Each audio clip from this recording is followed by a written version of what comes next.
Welcome in, everyone, to this NFC Championship live Eye on the Prey preview show.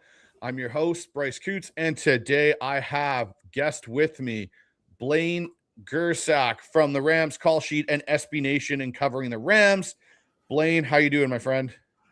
Doing fantastic. Looking forward to this one. This is something that you and I talked before the show, but we've literally been saying this is going to be how this season ends. I remember you comparing like this game to the 49ers Seahawks NFC Championship potentially. And so, yeah, this just feels inevitable. And we could have fast forwarded the season from week 11 to now. And it's exactly, I think, where we predicted it. Yeah, exactly. We could have really just fast forwarded this all the way forward. And I think we would end up in the same situation. So, yeah. But before we get into everything, just for everyone that's in the chat, if you could please, and you're watching this on my end, like, subscribe to the channel, helps me out, helps build the community we've got here. We're closing in on 2,000 subscribers, which I'm trying to get to before the NFL season ends. As well, if you like Rams content and, just great in-depth analysis, hop on over to Blaine's channel at the Rams Call Sheet. Give him a like and a follow, as it is great content to just have an idea of what our NFC West opponents are up to throughout the season. But we will get into this show and breaking down this matchup right after this.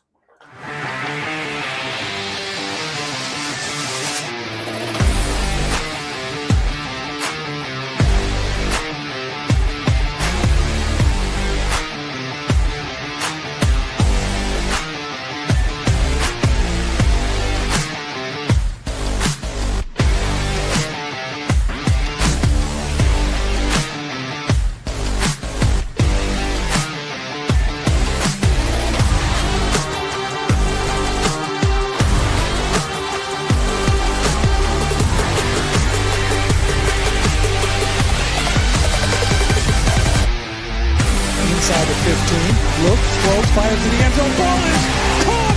Touchdown! Seahawks!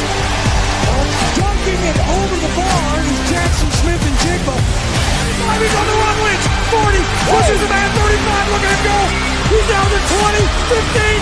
He could go. He is going to go. Touchdown Seahawks.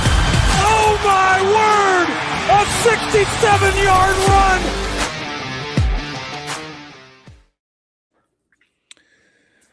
All right, Blaine, let's get into this matchup. It is round 3, Super Bowl trip on the line for these two teams. And I'll ask you this because you've had the situation of having to watch your team go through the wild card and have a tough matchup with a team they had played earlier in the year and lost to in Carolina, then have to come back and make another East Coast trip to go play in frigid temperatures there in Chicago, to now having to come up to the Pacific Northwest and play the Seahawks in what game weather-wise isn't looking like it's going to be sunny and a nice warm conditions. It might be rainy. It might be a bit windy. How do you feel going into this game as a Rams fan compared to the first two matchups between the Seahawks and the Rams? Yeah, I think that first game I was pretty confident just because of just the success that the Rams had with Sam Darnold previously, and then you go into week 16, and these are two of the top teams in the NFC still, and I think just being on the road, I kind of thought that Seattle would win that game, and they ended up pulling out a crazy comeback there in the fourth quarter. But I think going into the NFC Championship game, I think this is a game that truly could go either way. I think it's truly 50-50. And I know there's a lot of talk that the Rams aren't necessarily playing that well, but at the same time, like they got it out a win in the wild card run against the Panthers. They got it out a win last week against the Bears, and I think you can make the argument that this team, just from a character standpoint, from just ready for the moment kind of standpoint, I think that the Rams are much better built now than they were back in week 8, 9, 10 when they were blowing teams out by 15.6 by double digit points. The Rams are winning those close games that they weren't winning early on in the year. They're showing up in crunch time in the fourth quarter. That's been really big, especially for Stafford, who really hasn't played very consistently here in the playoffs. So yeah, I think just going into this game, I think it truly is 50-50. So I want to ask you this, Blaine, because we played you guys obviously in week 16. It was the crazy comeback. It was the win that we got when a lot of people didn't think at that point that we were going to win that game, being down as much as we were. And then it seemed following that the Rams kind of hit a bit of a slope, or a slippery slope, when it came to, the Falcons game. They were in tough a bit there with the Cardinals, and then the Panthers game was closer in that playoff round one than I think a lot of people thought. What did you make of that kind of moment there for this Rams team? Because it looked like the defense started to, even though they got Lake back, still seemed to struggle a bit. And then the offense just seemed to be like, was it Sean McVay overthinking things? Like, what kind of happened there? Because up until week 16, when we played you guys were rolling. You guys were a juggernaut. You beat us in the game in LA. What kind of happened in between there and the playoffs where this Rams team kind of hit, like, it looked like a bit of a road bump? Yeah, so I think for starters on the offensive side of the ball, I think this team truly missed Kevin Dotson. I think he's one of the more underrated offensive linemen in the NFL. He's an all-pro caliber player, but just with the depth of the position, he's not going to necessarily get that all-pro recognition. So I think that they missed him at right guard. On the defensive side of the ball, they didn't have Quentin Lake. We're kind of rotating players in there. They lost Josh Wallace there for a little bit. And then I think also just a little bit of regression to the mean, especially from Matthew Stafford's standpoint. I mean, for most of the year, he's played at an MVP caliber level, but at the same time, he started the year throwing, I think, 28 touchdowns to no interceptions. And at some point, that's gonna go back the other way a little bit. And I think you saw that, especially in the Falcons game when he threw three interceptions. When he threw three interceptions in that one. So I do think it's a little bit of regression to the mean, but at the same time, you go back to 2021, and this team had a very similar stretch. It's the infamous no win November when they went the entire month of November without winning a game. And it's those moments. It's just like show me who you are. How do you bounce back from this? What kind of team are you going to be? And it took a while for, I think, Rams to kind of bounce back from that Seahawks loss. I think that kind of and I think that would affect most teams, but they've come back on the other side here the last couple weeks, and it hasn't looked pretty. But at this point in the season, I don't think there's necessarily a extra points for how you win, but just survive in advance. No, I couldn't agree more. It's definitely that survive, find a way to get the W. It doesn't matter how ugly it is, just get the W and keep going. And you guys have been able to do that. Obviously, a 2-minute drill at the end of the Carolina game, and a game that I think a lot of people expected the Rams to kind of go in there and potentially just beat the brakes off of Carolina, especially losing to them earlier in the year. And then you guys come back to that game in Chicago last weekend, and really, like, that game was kind of back and forth. The Bears were hanging around, and the Bears committed a bunch of turnovers, which I think in turn shot them in the foot in that game.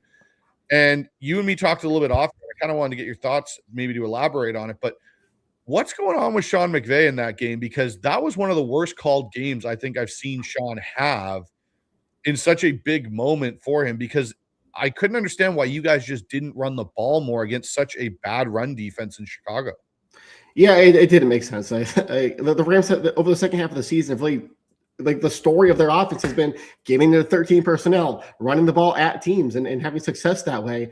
And then in the in the NFC divisional round against a team that's bottom five, has a bottom five run defense, you come out in 10-degree weather nonetheless, and are throwing the ball 42 times. It just it didn't necessarily make sense. I think my thought process is that the Bears I think they ranked 30th in the NFL in EPA per slot target. So I think McVay wanted to get into 11 personnel, get three wide receivers on the field, and attack Kyler Gordon in the slot with Puka Nacua, who actually had his highest slot percentage or slot rate of the season last week against the Bears. So I think that was the plan, and I think in theory it's a good plan at SoFi in Chicago in September.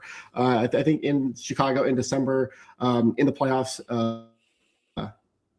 I don't think it was a good game plan, and you kind of saw once they finally start running the ball. I think they ran it, 16 times between the fourth quarter and overtime. And that's kind of when the offense finally kind of started to get into a rhythm and close out a win. So the last question I got for you here, Blaine, as we set this up, is from the Rams side. What's the biggest lessons learned from the first two matches between the Rams and the Seahawks this year that you think are maybe key points that they're stressing in their building right now? I think it's probably finish. Play 60 minutes. I mean, they were up They were up 21-12 in that first game. The Seahawks scored fourth quarter touchdown. They have a chance late there to win the game with the last second field goal that it missed, which favored the Rams obviously. And then in that second game, Rams up 30-14, 9.5 minutes left to go. Seattle ends up tying the game late, and then offense goes down, scores at the time, but the defense can't get that stop. They're on that final overtime drive, or on any of the 2-point conversion attempts. So I think the big thing here is just it's finish. You have to play 60 minutes against the Seahawks team. They're too good of a team to take the foot off the gas and let them back in it. Now, let's move on to a little bit of a conversation I think that needs to be, from a Seattle point of view, I think we need the national media to finally stop talking about it. And I think it'll be an interesting conversation from the Rams point of view. But this QB chess match a little bit between, we'll look at the Sam Darnold version going against your Rams defense, and we'll look at Stafford going against this Mike McDonald defense. But, when you look at what Sam finally has been able to do, he won a playoff game. Didn't have to do much, I'll say, in that playoff game. But it seems to me, and I want to get your perspective, Blaine, as someone from another team, it seems to me that the NFL, the national media, per se, constantly likes to move the goalposts on when Sam Darnold's accomplished something that he hasn't accomplished it yet. It's like he gets there, and then they pull the carrot away. The guy's now won. He beat the Rams. He beat the Niners late in the season to win the NFC West, get number 1 seed in the conference, comes back, wins last week, and is now set up in his first NFC Championship game. Do you think it's finally time to stop talking about the past Sam Darnold and all the stuff from the New York days and the Carolina days and look at him at the quarterback he is now, which is I would say a top 10 NFL quarterback between range 6 and 10, being when he's on, like we saw earlier this year with JSN, leading up into that Week 11 matchup, he was one of the best quarterbacks in the NFL statistically, almost in every metric, to a guy that can win you games and play complementary football. From a Rams perspective, when you guys look at going into this matchup for a third time, and you've been able to create turnovers against Sam, how do you think Chris Shula and that goes about attacking him this time? Is it going to be the same, or is there going to be a little bit different of a level of respect of Sam Darnold and try and change things up? I think, at least to start, I think the game plan has to be the same, right? I think you like the how you affect Sam Darnold is how it's always been. You get him with interior pressure. You get him with those edge stunts inside to kind of knock him off his spot and quicken his process. And that's what the Rams have had success with. That's what they had success against him in the early part of Week 16. But I think you're spot on. This isn't the same Sam Darnold from the New York Jets, from the Carolina Panthers. This is a different quarterback.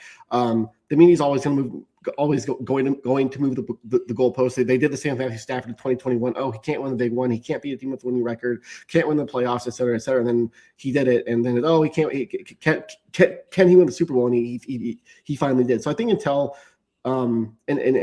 that point, until if Darnold, I think, wins this game, I think it drastically changes the narrative on him, whether that's fair or not. And it should have been off his back already. But I think from a Rams perspective, though, you have to go at Sam Darnold just the way that they have in the first two matchups, just because they, for the most part, they have had so much success with it. The times that Sam Darnold's really gotten going against them has been in the fourth quarter when things are a little bit more out of structure, per se, I guess, when the Rams, I don't know what Shula was doing, but in Week 16 he's playing with 9.5 minutes left to go. He's playing 11 yards off of JSN. It's just when the defense kind of gets soft like that. That's when Darnold has had success against this defense. So I think for the most part, from Shula's standpoint, the game plan kind of stays the same. You have to get to him with interior pressure and force him into mistakes. Do you guys think you're going to bring more pressure, like blitz him maybe a little bit more than you have in the first two matchups to try and create some more of that? Because Seattle's offensive line now for the back half of the season, finally being fully healthy, has definitely grown and gelled as a group. How do you think that's going to play in? Like, is it going to be, a situation where we can, expect you guys to blitz more and take some advantage? Or do you think it's going to be really on that front four for you guys to really create that pressure? Yeah, I think for the most part, it's going to be on the front four. That's kind of the MO of this defense. They have one of the better pass rushing front fours in the NFL with guys like Byron Young, Jared Verse, Kobe Turner, and Braden Fisk. Those guys can get after the quarterback. I would expect Shula to keep on kind of drawing up stunts for Verse to come inside, and but at the same time, I think Quentin Lake being back in this matchup, he wasn't available in Week 16. So with Lake back, I think it does give them flexibility to bring guys from the second level if needed. But this secondary just isn't good enough to bring guys from the second level and leave open gaps in the secondary. So on the flip side of this, Matthew Stafford, he lit up the Mike McDonald defense with Puka Nacua in Week 16. Week 11, however, he struggled, probably one of his worst performances as a pro in a lot of ways. What do you feel like this matchup's going to be? Because I personally don't think we're going to see Week 16 Matthew Stafford again. And I think there was a couple things that went into that. It was a short week, right? Both teams were coming off a short week. McDonald basically kind of alluded that he tried to put way too much in that week to try and stop Stafford and McVay. And I think it got away from him. And sometimes coaches do that. And you've seen that from the same perspective with McVay trying to put too much stuff in, that it can sometimes stall out the offense in a point. But how do you think Seattle can affect Mike McDonald? How do you think Mike McDonald and Seattle defense can affect Matthew Stafford in ways that they did earlier this year going into this game? Do you expect Seattle to blitz him more, or do you expect a situation where Seattle may play off and just rely on their front four to bring pressure? Because I've got my theory on what Seattle's going to do, but I'm curious to think what you think Seattle will do to attack Stafford. Yeah, I mean, with Stafford, it starts with getting pressure. You can't let Stafford's too good of a quarterback to just let him sit back there and dice up the defense, because he's absolutely capable of doing it, even as off as he's been. You have to make him uncomfortable. That's how it is for all pocket passers like Stafford. You have to make him uncomfortable. But I think from Seattle's perspective, and I'm sure Mike McDonald is watching the Chicago film from last week, and Seattle's front four is very, very, very similar to the Rams, where they can get to the quarterback with four. They're very capable of that. But I'll be curious to know, curious to see, I guess, with how the Rams dealt with Chicago bringing cornerback blitzes last week and struggling with it. If Mike McDonald kind of steals from that a little bit and does the same thing. I got a feeling he may bring Eamon Worry a little bit more than maybe he did in the first two meetings. I think the biggest thing for Mike McDonald in this one is you got to take the run game away early and really force McVay into more of these straight dropbacks. And not that it's a situation where it's really a weakness for you guys, but there's so much of McVay's play action game that's so deadly that if you can take away the run and really just pin your ears back and go, like you said, rattle Stafford a bit, it can really affect him. And if the weather's not great, we know Stafford's not a great rain quarterback if it's raining. It'll be an interesting matchup to see between these two quarterbacks, who can kind of just make enough plays or who has to really carry their team. Because I feel like if either one of them gets in a situation where it's carry the team, I tend to lean in Stafford a little bit more in that situation if it is for a longer point of the game. However, what I will say about Sam is if this game's close in the fourth quarter, I don't have the fear I used of Sam Darnold, coming into the season of like, oh boy, is Sam gonna, is he gonna be able to lead us down the field? Because we've seen it time in and time out this year. He's been able to do it. And I think as much as that second matchup between you guys was basically a game that was kind of, a lot of people I think thought was over in the third quarter, to a game that went to overtime, to a game where Stafford had to make big throws down the stretch of that overtime drive to win. I still think he made the best throw of his career on that particular drive to Cooper Kupp to convert that one first down. I feel like that was kind of like his Steve Young moment in a way, of getting the monkey off his back a little bit to be able to lead that drive and get down the field. But I agree with you at one point here, Blaine, that if he wins this game, and they do go to the Super Bowl, I think it will quiet a lot of the narrative from the national media about Sam Darnold. So it'll be interesting to see. But let's kind of talk about the trenches here. And you talked about your guys' front four and that pass rush. But one thing I want to touch on is your guys' ability to stop the run has been kind of a problem this year. I think Seattle exploited that a little bit in week 16. I think some of these teams down the stretch, the Carolinas, the Chicagos, even Atlanta has done the same thing. How do you plan on stopping a Seattle running attack now that has kind of got its footing and started to become one of the better units in the NFL? Is that something for you that's a little worrisome, is seeing what K9 was able to do the back 4 weeks of this season?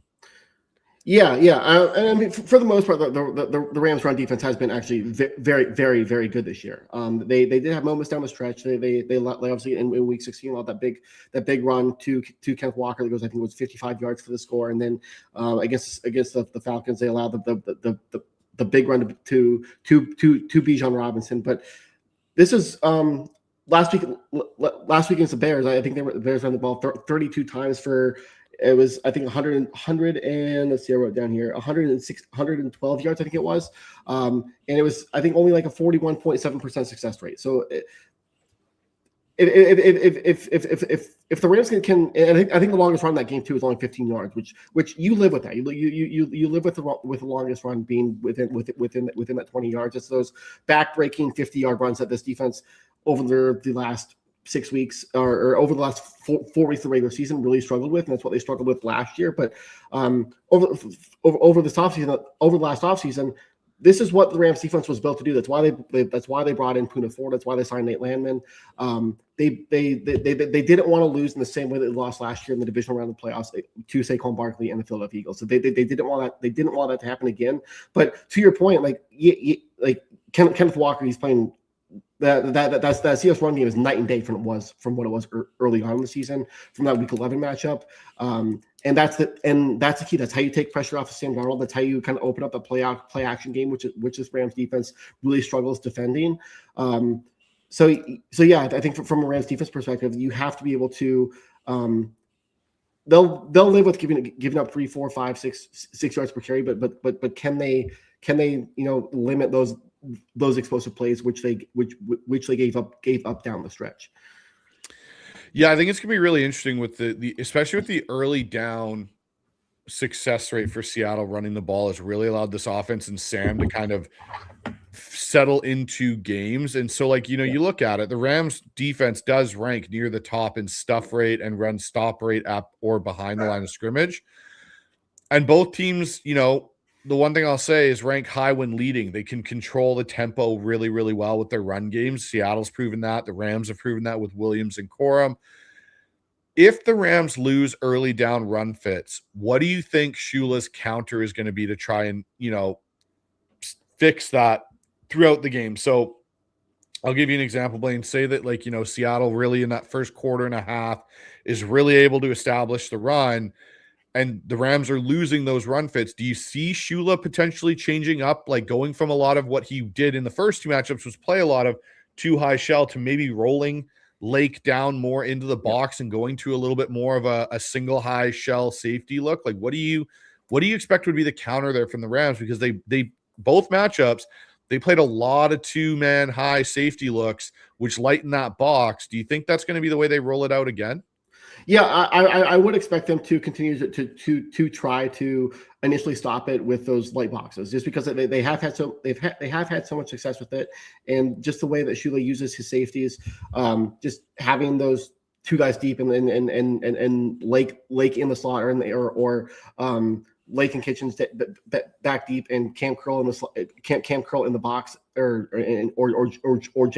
Jalen McCullough. Just with the way they rotate the back end, they'll try to keep it light for as long as they can. But if they have to, I think just having Lake back I think really changes this defense, just because he's such a chess piece. They can really move him everywhere. So if they need to, Lake is he's a complete game changer for this defense, just because he's so solid tackling. He's not going to miss a lot of tackles. He really does change everything on the back end. So if they do end up having having struggles defending the run with those light boxes, I would 100% expect them to bring Quentin Lake down and try to help out if needed. But at the same time, if that happens, that really opens up the back end to JSN beating them over the top and whatnot. And that's the one thing I've been wondering about is if that's your counter to roll Lake down into that box is, okay, now you're giving Seattle what they got a lot earlier this year, which were a lot of those first read target throws to JSN. And out of curiosity, with your, is Emmanuel Forbes expected to play in this? Because I know he got dinged up in that Bears game, was on the injury report. Is he expected to be a go for you guys this week? That situation it's I honestly have no idea. I can't tell you just because he wasn't even. It's not that he was even. It's not that he was even hurt. He got hurt, but I think him getting hurt gave them an excuse to bench him. And because I think on the broadcast they said Emmanuel Forbes could return if needed. So he could have played if they needed him to. But I don't think this coaching staff really. I just don't think they trust him. Is the issue He's had strong moments this season, but I think this is one and done. You can't have a. He's very up and down. There's a high level of variance to his play where Roger McCreary, who they traded for from the Tennessee Titans earlier this year, has actually surprisingly played very well. He played very well on the outside last week. So I will be very curious because the Seahawks don't have that big 6'4" wide receiver that can kind of take advantage of the Rams' small cornerbacks, Kobe Durant, and McCreary is pretty small as well as Darius Williams. But so I'll be curious if they kind of go with how they finished the game last week and go with McCreary and Kobe Durant on the outside and rotate in Darius Williams, or if they kind of go back with Emmanuel Forbes. But my gut tells me that they'll kind of go with kind of who they trust, which I think would be McCreary, but it's going to be interesting to see. So let's take a flip onto this other side here, and let's take a flip over to the dark side, Blaine, as we call our defense up here in Seattle, is the dark side defense. And I got to ask you, because the one thing I'll say is I feel like McVay's, with McDonald now being the DC, I swear McVay is just missing Pete Carroll and the cover three and just being able to pick it apart all day long, where now he's going up against the defensive version of himself and a guy that studies the game and is basically the defensive equivalent to what Sean is for the offense. Seahawks defense is a top 5 in EPA allowed in the red zone. The Rams offense, uses a lot in this year, and they're a very good play action team again. The one thing I'll say is the explosive pass plays dropped significantly for you guys in some respects between, game 1 and 2. And yes, Nacua had his moments in game 2, but it was not nearly there like it was in game 1. What wrinkle do you expect McVay to have or use in this game? Because he's done his 13 personnel. He's done a lot of things. What do you expect him to maybe pull out in this game that we haven't seen yet this season from McVay and the Rams? I wouldn't be as much as I think Rams want McVay to get down into 12, 13 personnel and run the ball. I just don't think that's going to work against the Seahawks defense, because just stopping the run it's their strength. They're running into a brick wall if you're trying to run inside. I wouldn't be surprised if in this one, if McVay kind of gets back to what this offense was back in 2021, where I wouldn't be surprised to see a lot of empty in this game, honestly, or a lot of Stafford in the gun and try to spread Seattle out a little bit and kind of make things, I think, a little bit more simple. I think for the offense in Stafford, in the sense where you do that and you're able to identify, I think, what the defense does a lot easier that way. So I wouldn't be surprised if McVay kind of shifts to a more empty and shotgun 11 personnel offense in this game. Now, so this is one thing I've been curious about with McVay in the two matchups, at least with the Seahawks. He seems to have, especially in the last game, in game 2, in my opinion, gotten away from the run too early for you guys, where he kind of bails out and gets pass happy. And it's something that I criticized Kubiak for at points this season with Seattle, where it's like we keep saying we want to be a running team, and we keep getting very pass happy at points. Do you expect McVay game to stay patient with the run, given the last 2 weeks? Or do you think this could be a situation for McVay where, to your point, they get into these empties and these 11 personnel sets and they get into more of this spread out Seattle's defense and then try and run it? Or is it going to be, hopefully McVay doesn't get into one of these and start throwing it all over the yard again, hoping that he's going to catch Seattle by surprise? No, I think this is a game where you run it because you have to, not necessarily because you need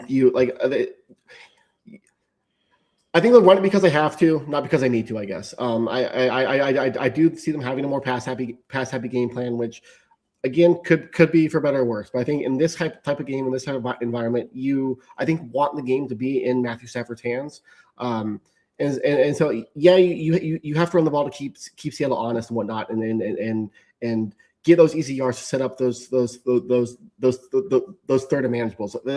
That's really, I think, in the second game, like that's the Rams on first and second down. We're running the ball incredibly well, which set up those third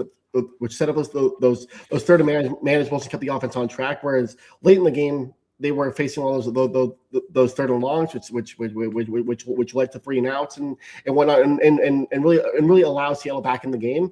So I think you can kind of get the easy yards with the run game to set up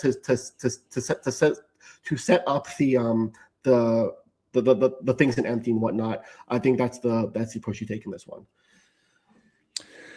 All right, Blaine, let's pivot over to this. The one play that changes everything. So, there's turnovers, fourth down, special team swings, which obviously, firsthand from week 16, how crucial those can be.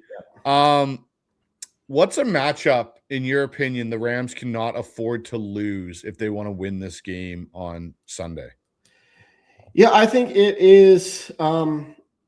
It's a Seattle pass rush versus Warren McClendon. Warren McClendon, for the most part, right tackle, has played very well in place of Rob Havenstein. I think he's earned that starting role moving forward. But he struggled a lot last week against Chicago, and we talked earlier about Matthew Stafford under pressure, and I think that's really where you can attack this Rams offensive line, is at that tackle spot at the tackle spot on the right side. At Warren McClendon, and just with Kevin Dawson just coming back last week, I think there's still, I think, some chemistry is so big on the offensive line. I think those two are kind of still kind of getting in a groove since Dawson's been back. So I think for the most part, it's the Rams can't allow the Seattle Passers to take over. Interesting, because for me, when I flip it to the other side, I think the biggest thing, if Seattle's going to win, they have to win on the trenches, but running the football. They have to be able to establish that run game to open up their play action for a bunch of those things. So the final question I got in this little bit of a segment is, if there is a play to swing this game late, what team and what group do you think is the one to make that play happen? Oh boy, that's tough. I'm going to say I don't know what team it'll be, but I think it's going to be a special teams play, whatever it is. In the first game, you had the huge Ethan Evans punt that pinned Seattle inside the 5. They're late. In the last game, obviously, you had the Rashid Shaheed punt return. I think special teams is going to play a big role as well. Just with how, I guess, the Rams special teams has gone this year. I would lean maybe that favoring the Seahawks a little bit, and that special teams unit having some sort of game-changing play.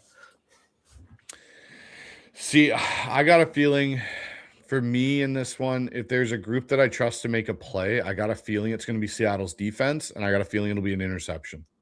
That'll be something that I think will be, if I had to put money on it, that's where I think the swing. Like, I would love to see Shaheed in this punt return unit do something again, or this special teams unit.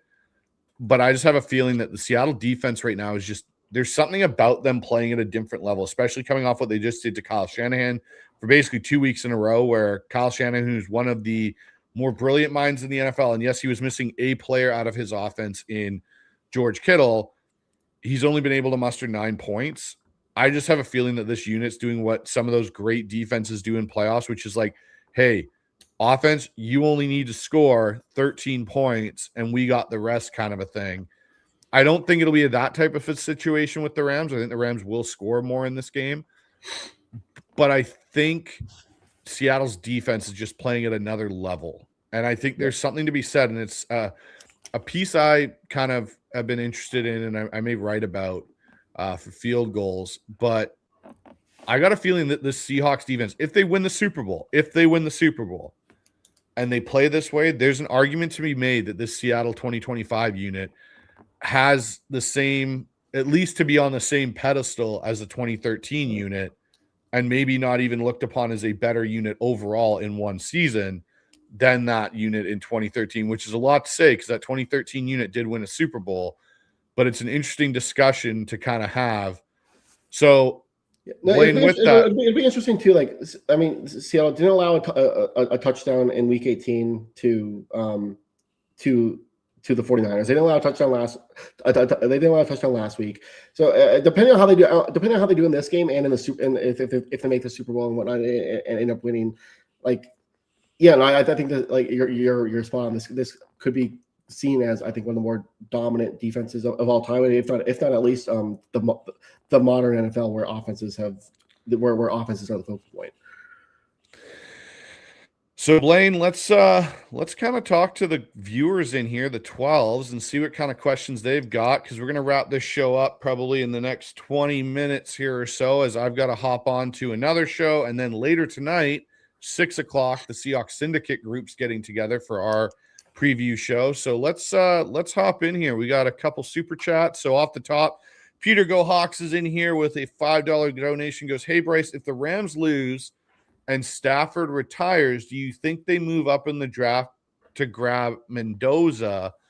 38-17 blowout could do that to Stafford. Well, I don't know if it'll be 38-17, Peter. I think this game's could be closer than that. But that's an interesting conversation, Blaine, is what do you think happens with Matthew Stafford if the Rams don't go to the Super Bowl? Or even if they do, for say, and win it, do you think this is Stafford's last year, or do you think there's a few more years in Matthew Stafford? I think if they lose this game, I think he's back. I really do. I think where this really becomes a question is if the Rams win this game and if they win the Super Bowl, like Stafford's 38 years old, or 30, he'll be 38 next year.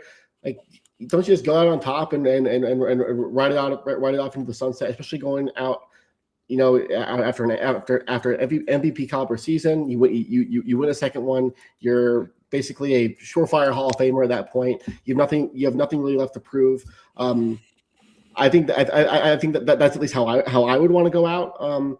And rather than going out with nothing left in the tank and looking like a former shell of yourself, I'd go out on top, and I think kind of Stafford would like to do that as well. I don't think he's somebody that's going to play into his 40s or play until he's 45 like Tom Brady. But yeah, I think it really becomes interesting if they were to win the Super Bowl. If they lose this game, I think he'll be back.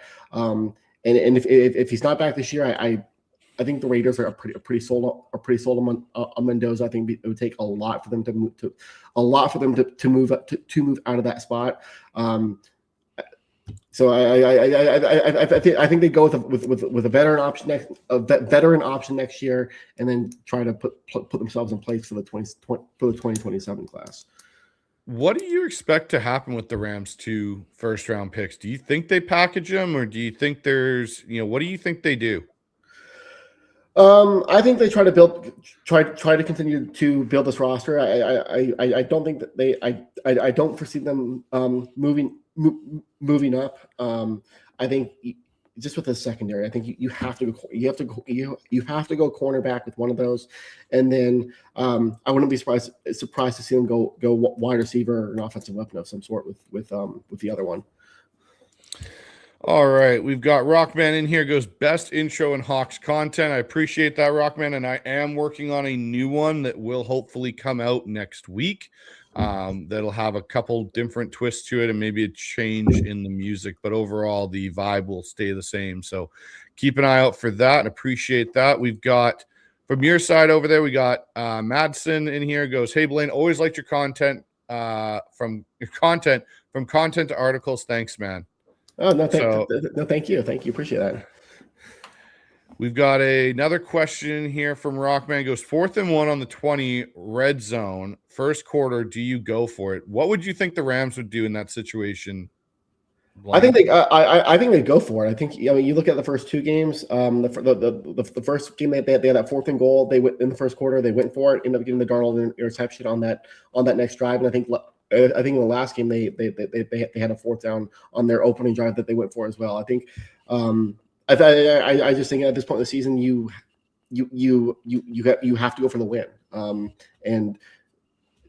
I think McVay would go for it. So on the flip side, I think McDonald kicks the field goal if it's Seattle. Yeah. And the reason I say that is if you look back at that Bears game this past weekend versus the Rams, if Ben Johnson had settled for one of those field goals, if not both of them, the Bears probably win that football game. And I think at this point, again, in a game that's going to potentially, I think, be very tight, I think you got to take points when they're there to you and they're afforded to you and just take them and see what happens, especially when you have the defense that Seattle does. So that's where I'd go with that, Rockman.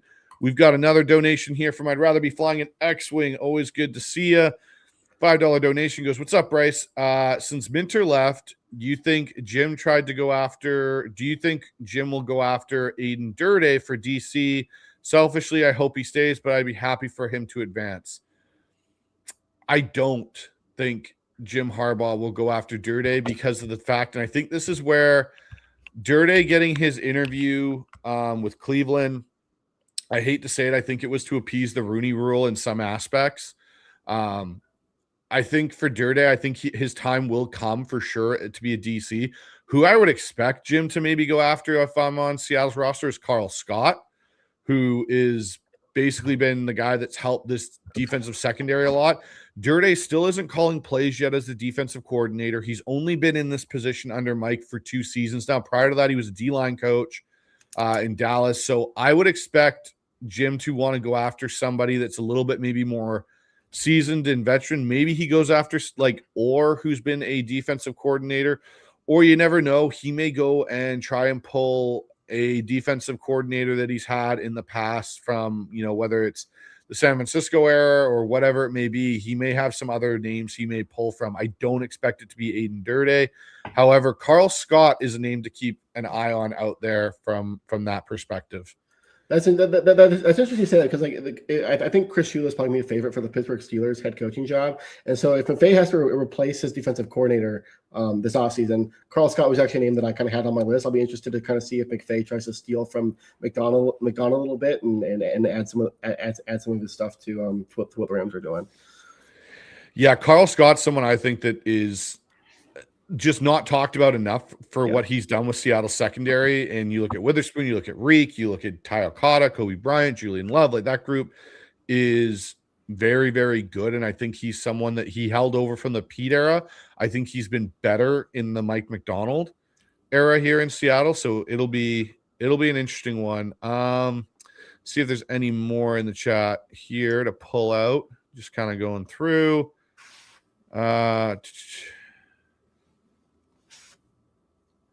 Well, this is interesting here. So we got KKL in here. It goes, Rams put up 37 points, 580 yards, and of total offense on their last trip of Lumen Field. There's 0% worried about the stadium fans or the Seahawks defense. I will push back a little bit on this, KK, and I understand what you're saying 100%. Playoff football in Seattle is a different animal when it comes to the fan base. It very much is. And the thing for McVay and the thing for Stafford is their one playoff game up here was during COVID.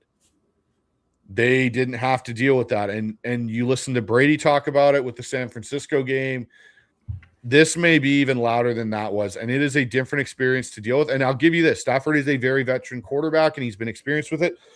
I wouldn't say there's a 0% worry about that. I think it will play a bit of a factor in how they may execute early on in that game from a perspective, whether it's tempo, whether it's silent count, what it is to get adjusted, because some teams have struggled with getting adjusted to that, and it's hindered their offense early on in the games. Yeah, I would not expect the Rams to put up 580 yards of offense on the Seahawks defense for a second time. I think they're definitely preparing for the crowd. I think for the most part, though, I think the Rams, just because of the fan situation in LA, they are, I think, more prepared than most to deal with that stuff. But like you said, I've been in Lumen Field. It's honestly one of my favorite stadiums. Just the way it kind of looks over the city. Yeah, it's a different animal. Brian comes in with new intros. Got to include the Rashid opening TD run. Yes, it's going to include that. They'll include some Mike McDonald sound clips. It'll include a bunch of different things throughout the season. I can promise you one clip that will not exit will be the JSN hanging off of the goalpost, because that's still one of my favorite moments this season when he did that versus the Texans. But there'll be a couple different things in there. So it'll be interesting. And we've got one from Elena goes, I saw 2 Rams content creators discussing the Stafford hasn't looked right the last 3 weeks or so, and they think his back is bothering him. Said he gets up slower after hits. Have you noticed that at all, Blaine? I guess I haven't really noticed it that much. I think it's just hits accumulating over the course of a season, and I don't really look at. I think last week is a little bit of a grain of salt, I guess, just with weather stuff. 10 degrees in the snow is always gonna be tough for any quarterback. Caleb also wasn't very accurate in that game either.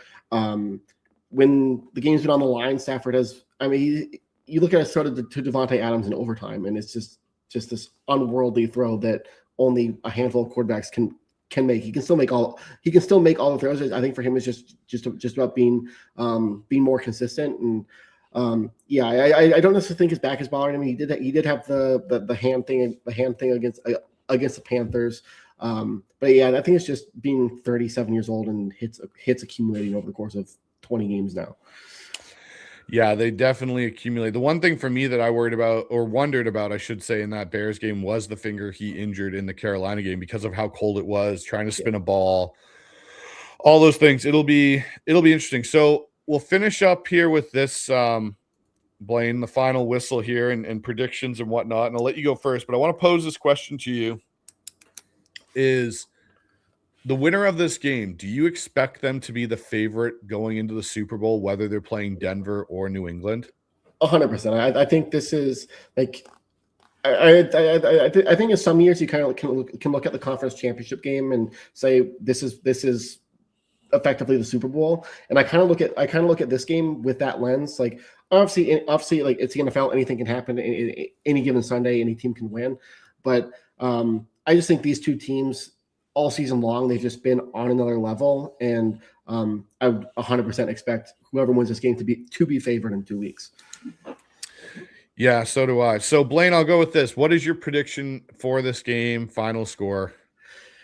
Yeah, no, like I've said, I think this game is 50-50. I think you can look at that first game that the Rams won, and I think you can look at that game and say Seattle had every shot to win that game, and arguably probably should have won it. And then you look at the second game, and the Rams are playing the better team for most of that game, and probably should have won that game, and they lose. I think this is just a game where it's the thinnest of margins.